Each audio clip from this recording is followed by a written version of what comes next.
Bienvenue dans les débats et libre antenne. En live sur la radio du Lotus. La radio du Lotus.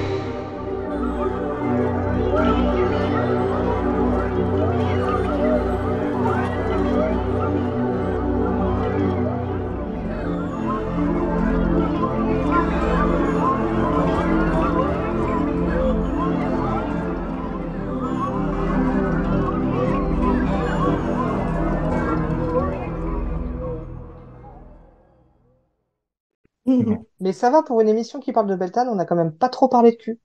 Non, c'est Non, bien. c'est vrai. C'est C'est bien, vrai. c'est bien. Il y a Parce que que tu es arrivé Cadric qui a tardivement. tenté. Ouais, mais j'ai pas voulu m'étendre sur le sujet non plus. Hein. J'ai essayé de Bon, prendre des il a, pincettes. il Non, a, J'ai il essayé a de prendre des aussi bien pincettes. Hein. parlé, il a aussi bien parlé de sexualité qu'un historien, donc tout va bien, hein. oui. Ah. Non, c'était bien, c'était très bien, vraiment. Tu es Bah, après, je arrivé vous ai un peu tard. speedé parce que je voulais pas qu'on reste là-dessus toute l'émission, c'est pour ça, mais voilà, c'était... Oui, bien sûr. Bah, c'était juste le clin d'œil qu'on était censé Oui, faire au voilà, c'est départ. ça. De toute façon, Oui. c'est pour ça que j'ai demandé à Caro de donner toutes les questions de Bah oui, au JC début. parce que Oui, c'est ça. Ça a fait Un un bon bisou. tour d'horizon bien complet, et puis voilà. ça a un peu encensé le chat aussi. Hein. Ah Ouais, oui. Alors c'est moi, vrai, c'est vrai. je voudrais revenir sur un sujet, Mélissandre, Mhm. par rapport à ce que tu disais. En fait, quand j'écoutais ton histoire quand tu parlais des connexions, le fait que tu travaillais avec la Santa Muerte et que tu as eu à un moment donné Ekat qui est venu toquer à ta porte. Ouais. Ce qui est assez drôle, c'est que pareil, la réaction que tu as eue me fait énormément penser à une personne que je connais depuis quelques mois maintenant, qui elle aussi travaillait à la Santa Muerte. Elle aussi, elle a eu justement Ekat qui lui a toqué un peu à sa porte. Et sauf que le coup, elle ne l'a pas reconnu tout de suite, en fait. Ouais. Mais toi, tu dis maintenant, t'as comment dire, une approche, on va dire, correcte avec elle. Alors que ma pote, elle, par contre, non, elle a dit non et en plus, elle a vraiment fait en sorte à ce que Ekat la laisse tranquille, en fait, on va dire. Mais pareil que toi, il y a eu comme un, enfin, vos histoires, je trouvais qu'étaient assez similaires. C'est qu'elle a quand même insisté un petit moment avant de finir, avant de finir par lâcher l'affaire, en fait. Bah, Ouais, elle lui a- elle a lâché l'affaire à partir du moment où j'étais sous la coupe de la Santa Muerte, parce que pendant 4 ans, elle m'a harcelée, puis ensuite, elle a compris qu'elle me ferait pas changer d'avis, et s'est dit, bon, bah, celle-là, surtout dans l'optique où j'étais à l'époque, elle m'a dit non, mais je le prends pas pour moi, parce qu'elle dira non à tout le monde. C'est pour ça que c'était un gros choc, un très, très gros choc pour Ekat quand j'ai dit oui à la Santa très rapidement, en fait. Hein. Mais tu vois, il y a vraiment eu un déclic quand la Santa Muerte est arrivée où je me suis dit, bah, c'est elle que j'attendais, tu vois, c'est avec elle que je veux travailler finalement. Voilà, tu vois, il y a vraiment eu un gros déclic à ce moment-là. Mais ouais, Ekat l'a eu vraiment au travers de la gorge. Ça a été même très compliqué à un moment parce que justement Adélaïna, puisqu'au départ Adélaïna ne travaillait pas avec elle, hein, mais et Kat espérait qu'en travaillant avec moi, vu que je travaillais aussi avec Adélaïna, elle est ma partenaire de pratique depuis X moultes années, elle s'est dit, bah voilà, tu vois, je vais récupérer les deux nanettes et puis elles vont faire des trucs un peu plus puissants parce qu'elles seront à deux.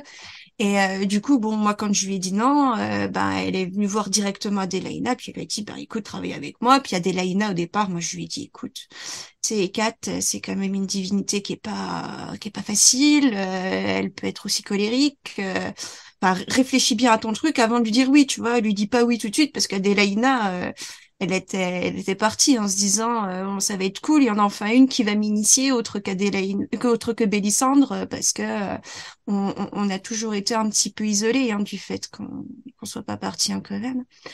Donc effectivement, tu vois, Adélaïna y a réfléchi, elle a fini par accepter. Mais ouais, tu vois, Eka avait vraiment cette idée que bon bah moi c'était pas la peine d'essayer quoi. Donc ça s'était calmé à partir de ce moment-là, surtout qu'elle avait obtenu Adélaïna, ouais ça se passait bien.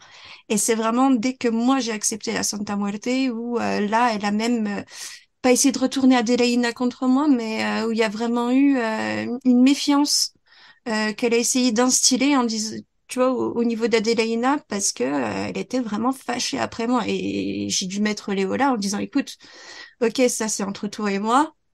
C'est entre toi et moi. Pourquoi tu mets dans le pâté Adélaïna qui, voilà. Et Adélaïna, d'ailleurs, lui avait dit très clairement dès le début, c'est tes histoires entre toi et Bélissandre, tu te démerdes, tu vois. Moi, je veux pas en entendre parler, quoi. Mais il y a quand même eu cet essai, tu vois, de la part des quatre de brouiller les choses comme ça entre nous, parce que ça, vraiment, elle a eu en travers de la gorge, quoi. Mm. Et Ouais, c'est quand ouais. même intéressant de se dire que elle chasse toujours sur les terres de la Santa Muerte, quoi. Toujours avec quelques années d'avance. C'est rigolo. C'est bon, après je connais pas tout le monde, hein, il y a peut-être des exceptions, mais de ce que j'ai vu systématiquement, ouais. Après, ce sont deux entités chthoniennes hein, qui sont Hmm. affiliées au monde des morts au passage, avec des attributs similaires. Il y a une belle, comment dire, une belle compétition. Je dirais une Hmm. compétition parce que autant Isis, elle te la chasse à coups de pied, autant Adelaina, elle aurait pas intérêt à travailler officiellement avec la Santa Muerte et moi. Inversement, j'aurais pas intérêt à retravailler aujourd'hui avec Hécate de façon récurrente.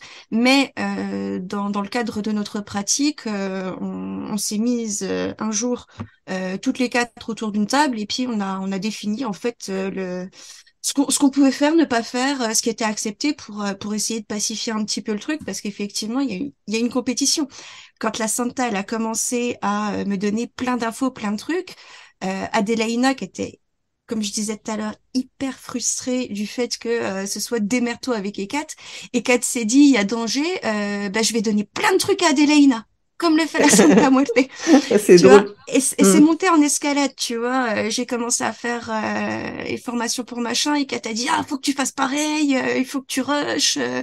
Adélaïna lui a dit, non, mais t'es gentille, ça fait, je sais pas combien d'années que je suis ta prêtresse, qu'est-ce que, et puis du jour au lendemain, tu viens, tu me fais rire, donc je veux bien, mais on va y aller mollo, quoi. Ça sera pas fait pour demain comme tu le veux, là, quoi. Et donc, Hmm. ouais, c'est vraiment une compétition entre les deux assez, Mais assez farouche. par contre, quand tu dis avec quelques années d'avance concernant Hécate, Ouais. donc peut-être que c'est la Santa Muerte qui chasse sur les terres d'Hécate, en fait.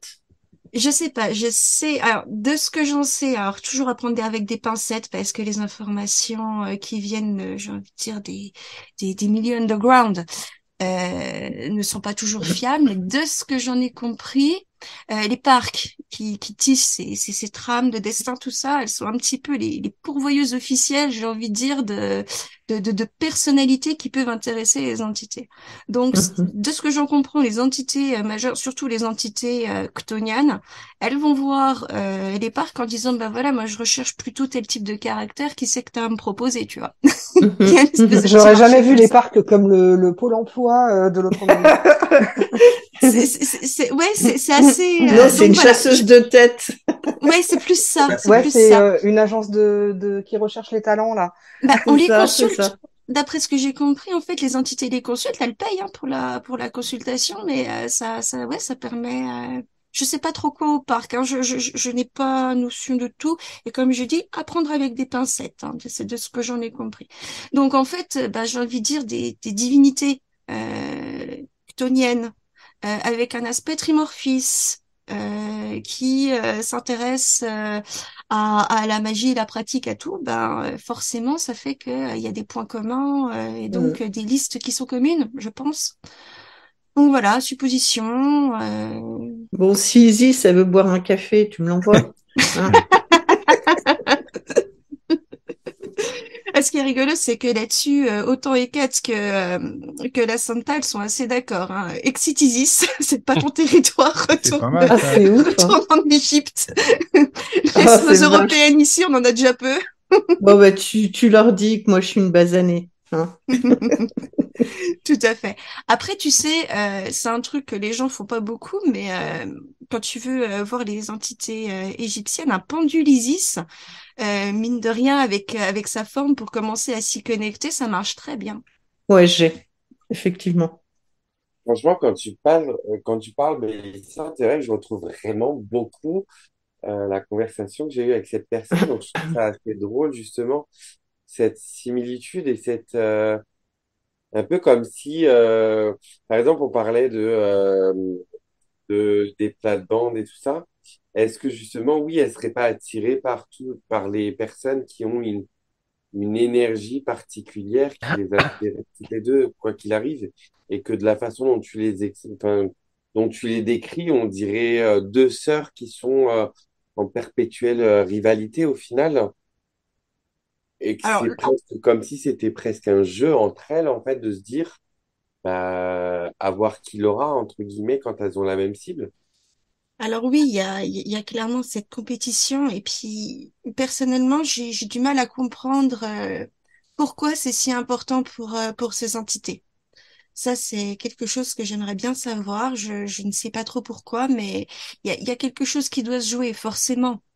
On les prie, on dépense du temps pour elles, on fait des choses pour elles. Adélaïna, par exemple, ça fait depuis 2017. On est sur le projet de l'oracle de la DSC4. On vient tout juste de le finir la semaine dernière. Voilà, c'est 2017, 18, 19, 20, 21, 22, 23. Tu vois, 6 ans à travailler là-dessus. Un des trucs colossaux. Euh, donc forcément tout ça, ça leur apporte de l'énergie, ça leur apporte voilà des gens en plus qui vont aller les prier puisque on répand leur culte entre guillemets. Rien qu'en en parlant sur la radio par exemple, tu vois, c'est leur nom qui est prononcé, c'est leurs énergies qui peuvent se répandre plus facilement. Mais est-ce qu'il n'y a pas aussi autre chose? Ça, c'est une question ouais, que je continue de me poser. Pourquoi pourquoi ces rivalités alors que finalement on pourra avoir quelque chose de plus lisse, des partenariats aussi entre entités, alors que ouais voilà c'est pas quelque chose qu'on constate dans le pratique, en tout cas avec ces deux-là. Et quand je les interroge, elles répondent pas ni l'une ni l'autre. Hmm. Alors moi, je me faisais une réflexion parce que je m'étais déjà fait une réflexion un peu similaire et j'avais déjà vu des Je crois théories qu'on va dire là-dessus. la même chose. C'est Allez-y. c'est le côté une divinité tire sa puissance de ses dévots en quelque sorte, de ses Oui. partisans, et que plus tu as de partisans, plus tu gagnes en puissance. Donc est-ce que c'est ce côté vouloir gagner toujours plus en puissance? Je me pose cette question, puisque clairement, hein, le fait de les prier, ça leur file de la nourriture. Hein. Hmm. La Santa, c'est toujours ça. Hein. En gros, elle le dit elle-même, hein, elle gagne sa croûte. Hein. Euh, donc, ouais, il y a ça, mais d'un autre côté, est-ce qu'il n'y a pas, puisqu'on voit des entités aussi qui s'entre-attaquent, qui s'absorbent, on voit avec les syncrétismes religieux, bon, ça c'est une chose que j'ai pas mal étudiée parce que je trouve ça absolument fascinant, des entités qui prennent plusieurs visages, qui se divisent, qui se regroupent, qui se refusionnent donnant des choses absolument incroyables. La Santa Muerte, c'est clairement ça, par exemple. La Santa Muerte, si on veut retrouver les prémices de son culte, où est-ce que ça puise sa racine, c'est à l'époque du Sinanthrope, à l'époque de Néandertal, où on retrouve près de tombes des premiers gardiens qui sont encapuchonnés. Et là, en fait, la cape qui est un des gros attributs de la Santa Muerte, elle est représentée par un triangle de manifestation. Donc ça, c'est, j'ai envie de dire, la base de l'égrégore de la Santa Muerte. Et à travers les cultures, les différences, tu as des points de convergence. Je vais peut-être vous saouler là aussi, hein, faut m'arrêter si je vous Moi, ça me saoule embête. pas. Non Non, plus. ça, Alors, faut pas hésiter à me le dire parce que ça, c'est ma passion. Ah, mais t'es à Donc, fond, toi, en tout cas. ouais, c'est pour ça, il faut pas hésiter à me le dire si je vais trop loin. Donc en fait, il y a des points de convergence entre les civilisations. Par exemple, ce côté attribut de la cape, hein, on le retrouve sur la figure de la faucheuse, sur la Santa Muerte, le voile de la Vierge Marie. Enfin bref, voilà, il y a plein d'entités qui ont cet attribut. Et ça, le fait que les humains croient à ces attributs et les affilient à certains types d'entités, ça leur apporte l'attribut et la capacité et la compétence. C'est là où on peut parler de forme d'égrégore. Et en même temps, les différences qui font que, par exemple, on va se retrouver avec une Vénus qui peut être une Vénus Niké ou une Vénus, pardon, Vénus Victrice, qui correspond à l'Aphrodite Niké, ou encore une troisième figure d'Aphrodite qui est l'Aphrodite Urania. Et pourtant, il y a une base d'énergie commune avec tout de même trois épithètes différentes, trois champs d'action différents, trois caractères différents. Comment c'est possible? Donc moi, c'est vrai que c'est ça que j'essaie d'étudier et c'est pour ça que enfin, que je suis en train d'écrire tout un tas de bouquins où j'essaie vraiment de décortiquer au maximum pour voir en fait quand tout est décortiqué, quand toutes les contradictions sont mises, qu'est-ce qui reste à la fin? Sur quoi on peut Ouais, mais s'appuyer? Qu'est-ce qui est le plus regarde, stable? parce que moi, enfin, je n'estime pas avoir la vérité ou que je vais genre te résoudre le problème de toute ta vie en une phrase, mais regarde à titre personnel, parce que je pense que toi, tu dois, vu que tu sens les énergies, tu dois sentir tes propres énergies aussi, par Oui, définition. Donc, tu sens que ton énergie, elle n'est pas la même selon comment tu es. Quand tu vas être dans une période où tu es hyper motivé dans la vie, tu as une certaine énergie. Et puis, quand tu vas être dans une période où tu es un petit peu plus centré sur toi, un petit peu plus sur, bah là, j'ai envie de plutôt étudier des trucs au calme avec mon plaid, ma tasse de thé, et, ma petite cheminée qui crépite, on n'a pas mhm, les mêmes vibes. Donc c'est je sûr. pense que eux, c'est pareil en fait. C'est qu'en fonction de ce que tu exprimes, c'est comme si en fait ton entité se divise d'une certaine façon. Et probablement que nous, en tant qu'humains, si on devait passer sur un autre plan d'existence, il nous arriverait probablement la même chose. Ça, c'est une grande question, effectivement. Je ne sais pas. Je vois bien ce que tu veux dire. Il y a des variations, mais elles ne sont pas, en tout cas à mon sens, suffisantes pour expliquer l'entièreté des comportements et de ces variations. Qu'est-ce qui relève de l'humain et qu'est-ce qui est véritablement propre à l'entité? Comment l'entité vient influencer les humains pour se donner des capacités supérieures, par exemple? Ça s'est déjà vu pour passer au rang de divinité, par exemple. Mais comment les humains aussi transforment leur divinité. La Santa Muerte, il y en a, Big Up au Corbeau, qui disait qu'il aimait prier la Vierge Noire. Au Mm. Mexique, à l'heure où je te parle, il y a de plus en plus de gens qui font un syncrétisme entre la Santa Muerte, la Vierge Noire et la Virgen de Guadalupe. Ah Mhm. oui, ouais, ouais. Comment ça va influer cette entité? Comment la Santa Muerte va s'en trouver changée? Est-ce qu'elle va changer par rapport à ça, tu vois? Ça, Mm.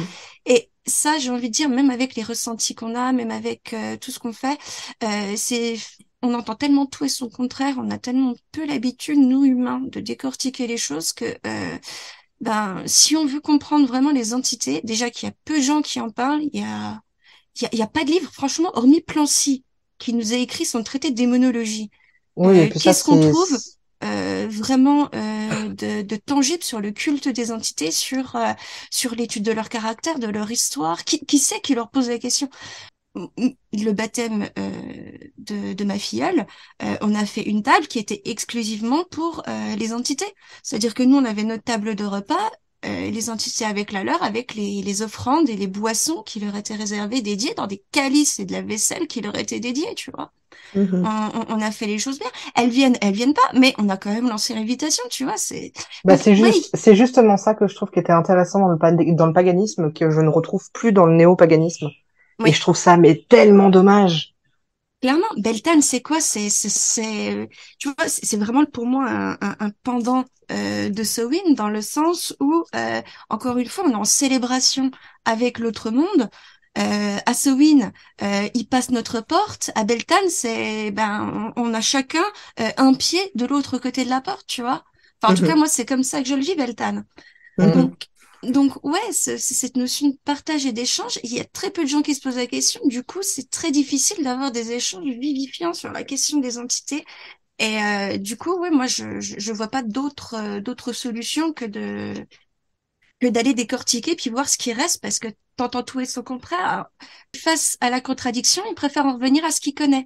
Et c'est ça un peu, moi, ce que je reproche au monde ésotérique finalement, c'est que on a le droit de se tromper, on a le droit de pas savoir des choses, c'est pas grave. Mais je trouve ça dommage de ne pas l'accepter comme voilà, c'est peut-être une faiblesse, mais c'est une faiblesse qu'il faut savoir accepter. Elle est pas si grave que ça. Vaut mieux ça plutôt que de partir sur un mensonge qui au final va empêcher une véritable compréhension. Enfin, en tout cas, je trouve personnellement. Je suis parfaitement d'accord avec ça. Bon, je pars loin, hein. Non, Désolée. non, mais après, Non, mais je suis parfaitement d'accord. Je pense que on doit pas avoir peur de dire je ne sais pas et on doit pas avoir peur de dire bah là je maîtrise pas le truc parce que en fait je pense que le plus gros défaut de la spiritualité c'est le manque d'humilité. Ouais, je suis entièrement d'accord. Et mais peut-être aussi parce que les personnes qui manquent d'humilité dans le domaine sont des personnes qui ont besoin aussi de se prouver, ne serait-ce qu'à eux-mêmes, qu'ils sont capables de faire quelque chose. Oui, mais on peut le faire de façon plus saine, je pense. Je veux dire, se dire, je fonce dans le mur. Je sais qu'il y a un mur, mais je veux pas le voir et il va disparaître. Ben, tu finis quand même par te le prendre. Donc, autant apprendre dès le départ à le voir et l'accepter en douceur plutôt que de s'écraser, de tomber de très bas, de tomber très bas et puis de prendre le risque de pas se relever, comme j'en vois pas mal qui ne se relèvent pas ou qui abandonnent complètement et qui se font un peu écraser par leur propre système. Je pense qu'aujourd'hui, que ce soit dans la vie ésotérique comme dans la vie individuelle, il y a des gros freins comme ça qu'on se met et qui, on fait une montagne d'une taupinière, tu vois. Et si on apprenait à dédramatiser les choses, à accepter des choses toutes simples, comme on peut se tromper et ça fait pas de nous une personne nulle, ça fait pas de nous quelqu'un d'absolument abruti, on vivrait les choses de la vie quotidienne beaucoup mieux quand même. Enfin, je sais J'ai une pas. question, Memento, n'importe quoi. Tu peux, Mélissandre, souviens-toi. non, mais je regarde l'écran, tu vois, donc bêtement. Euh, on a cherché avec Evie pour nourrir la curiosité de Michael, Ouais, euh, des écrits qui pouvaient prouver qu'il y a des faits qui ne sont pas forcément ni gentils ni ah oui, bienveillants. ça c'est ouais. vrai, oui. Et on n'a pas trouvé d'écrit, ça nous énerve parce que forcément, on l'a pas sorti de nulle part, ce truc-là. Oh, alors tous les écrits moyenâgeux, le livre de l'apprenti sorcier d'Elisabeth et Alan Konsrek, dedans il te parle des Pitiponks et il te parle de tout un tas de personnes du petit peuple. C'est toutes des références à des vieux ouvrages tirés du Moyen Âge, du folklore. Ce sont pour reprendre hein, ces deux auteurs, ce sont deux personnes qui ont étudié la littérature à un haut niveau, un peu comme Tolkien, vous voyez, Mhm. au niveau d'études. Donc, quand il vous parle de mythologie et de croyances dans ce livre, même s'il est accessible pour des simples enfants, c'est toujours une référence à quelque chose d'existant. Donc ça, c'est la première chose. Et ensuite, ça vient des contes médiévaux et principalement anglais. Le Fairy Foe of Fairy Lover. Ça, Mhm. c'est, voilà, le faux, c'est celui qui est vicieux, malicieux et qui va te la faire à l'envers. Ah oui, Mhm. d'accord. Et puis Et le c'est fairy vrai que lover, c'est l'amoureux transi, c'est celui qui, voilà. Mais l'histoire de lumière pure, etc., c'est qu'un pendant chrétien catholique qui a été rajouté après, hein. Ouais, c'est Généralement, c'est ça. souvent l'influence catholique qui a donné des choses comme ça. Mais, Et oui, tiens, attends, excuse-moi, vas-y. Bélissandre. Mélodie, si la personne dont tu parlais qui a des similitudes avec Bélissandre au niveau de l'histoire et Kat, Santa Muerte, elle est toujours dans ton entourage. Bélissandre et Adélaïna font une attablée de sorcières début juillet. c'est vrai que ça pourrait être sympa. Ouais, ouais. D'accord.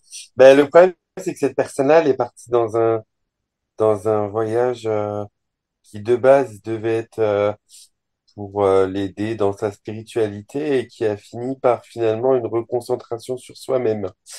Donc, C'est-à-dire bah, en fait, c'est une personne qui a déjà fait, bah, du coup, par son attachement et par son travail, du coup, avec la Santa Muerte, elle a fait 2 voyages pour le Mexique.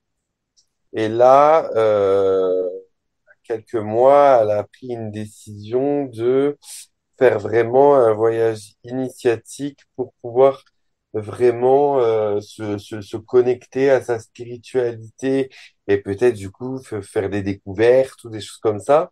Et en fait, elle s'est rendue compte au fil du voyage que du coup, tout ce qu'elle rencontrait pendant son voyage était plus amené à une recentration sur elle-même, en fait.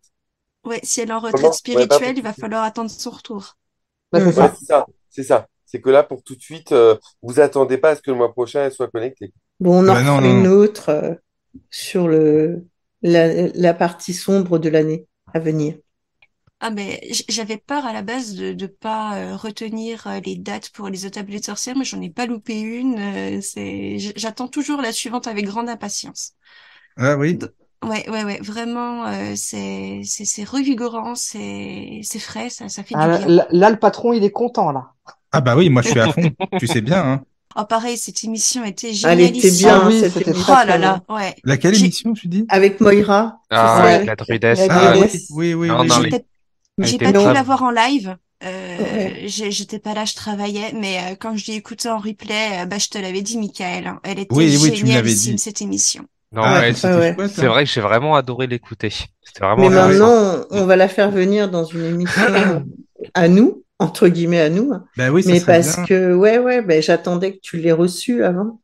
Oui, Mais oui, oui, ouais, oui. ouais, elle est excellente, cette Non, fille. mais les Bah, gens comme ça, t'as envie de les recevoir, c'est obligé, je veux C'est dire. sûr, c'est sûr. mais puis en plus, Ah, Todeschini, mais je connais Todeschini. En plus, si elle est du côté du Jura, moi qui suis en Haute-Saône, on y Ah va bah oui, en beaucoup. On va plus, à c'est vrai. Gérardmer, enfin c'est plus dans les Vosges, mais le Jura, le Doubs, tous les Vosges, ça fait partie de mes coins de cueillette.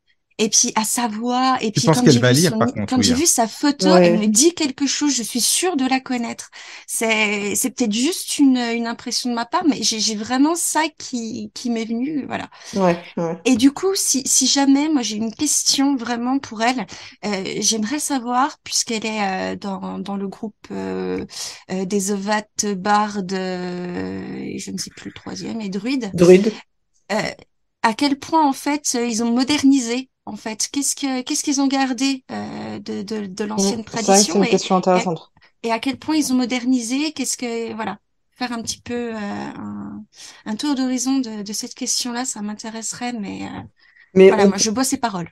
Michael, Oui, on peut en parler de Abélissandre, de ta de... demande pour la rentrée, là, de ce qui va se passer pour les attablés. Ah oui, bah évidemment, oui. Donc, On en y fait? Alors, fait, du vas-y. coup, oui, parce que moi j'attendais qu'il donne le feu vert. Ah oui, Euh, non, mais vas-y, du oui, enfin, coup, bah, il n'y a pas de problème, tu sais à bien. partir du mois de septembre, ça sera plus les premiers lundis du mois, mais le premier vendredi du mois, qui Ouais, va changer beaucoup de choses pour oui, la présence des gens déjà. oui. Moi, j'ai déjà repéré, tu parlais de voile tout à l'heure, ça me démangeait, une couturière païenne qui s'est spécialisée dans les voiles. euh, Oh, Ah, par ça doit être rapport génial. à toutes les célébrations et qui, en fonction de ce pourquoi elle les brode, parce qu'elle les coud et elle les brode, elle les fait avec des phases lunaires, etc. La fille hyper connectée, quoi. Elle Donc j'ai fait trouvé ça. elle fait mais des Oui, ça va villages devenir ma nouvelle liturgiques. meilleure amie. elle fait. Attends, j'ai pas entendu. Oui, j'en suis sûre. Bélissande, tu demandais quoi? Bah, par exemple, moi, tu vois, sur les hôtels de mes divinités, pour garder, par exemple, des énergies bien spécifiques sur mes calices, j'utilise un linge et souvent, en fait, je vais m'amuser à faire des motifs dessus.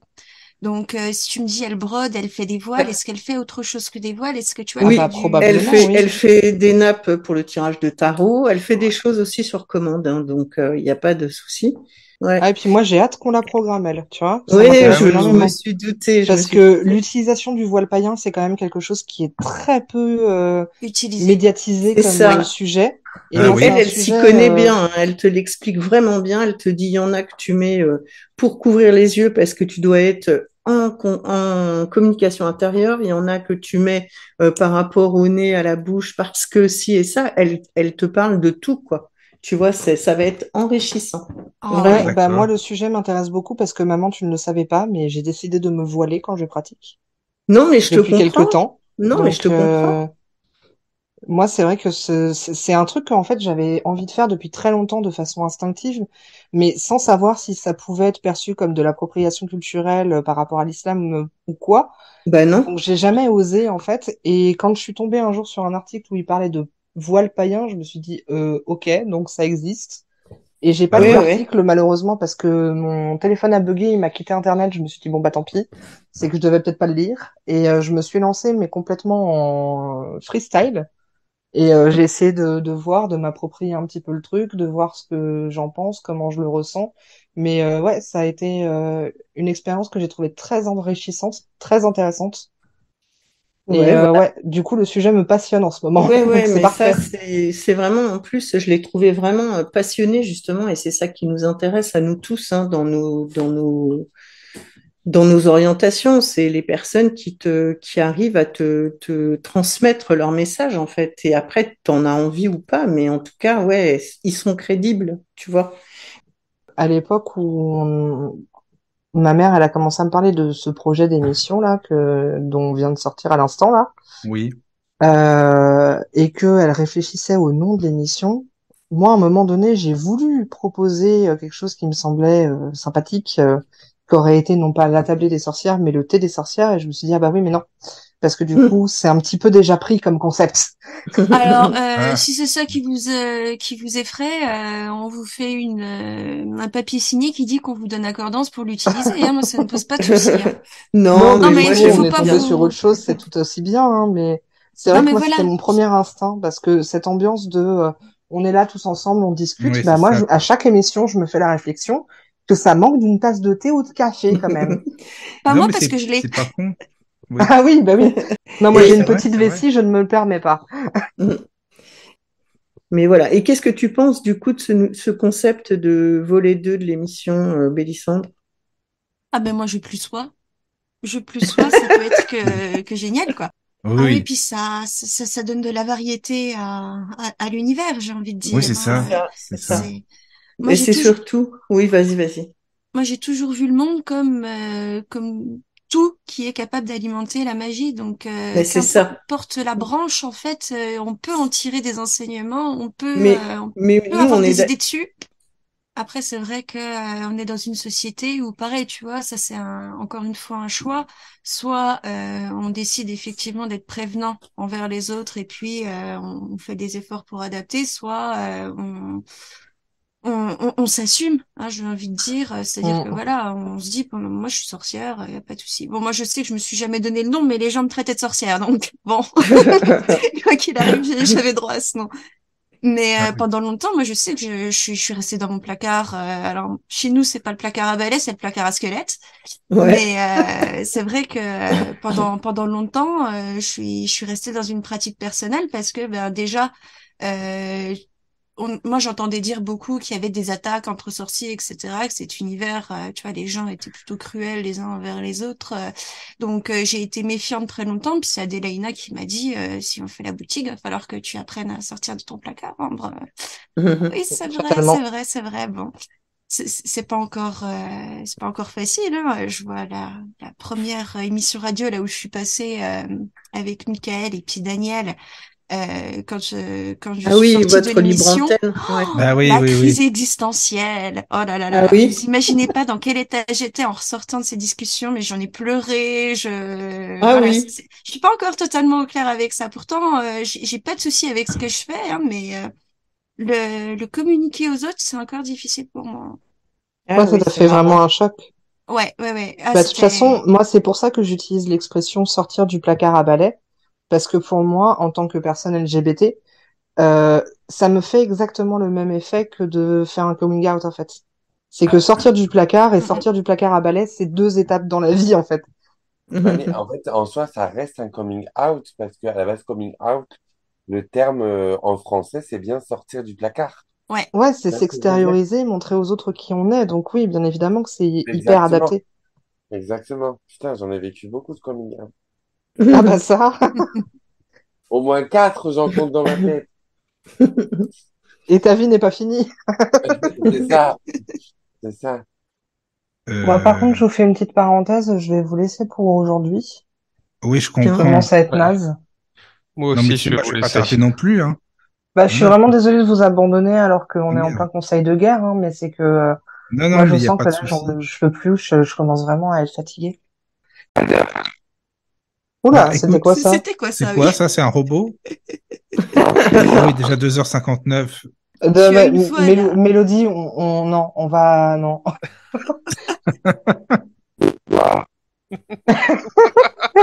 À la Stephen Hawking. Ah oui. Là, c'est Stephen Hawking quand il a fait un feat avec Daft Punk. Ouais. Vous m'entendez ou pas? Oui, on t'entend. Nous sommes à l'antenne, les amis, c'est bien. On n'entend même Bon. pas la moitié de ce que tu racontes, Mélodie. Moi, je vais vous laisser là. Ça fait trop de Oui, smile. merci. Moi, je m'en vais. Hein. Mélo, ça va pas ton son, c'est de la merde, là, faut que t'arrêtes. Là, oui, ça c'est sûr. Ah, on va t'envoyer un exorcisme, t'inquiète pas. Vas-y, bonne C'est soirée, ce qui Mélo se met. aussi. Gros bisous, dormez bien. Bisous tout Bonne le soirée à monde. vous tous. Bisous, À bientôt. Bienvenue dans les débats et libre antenne. En live sur la radio du Lotus. La radio du Lotus.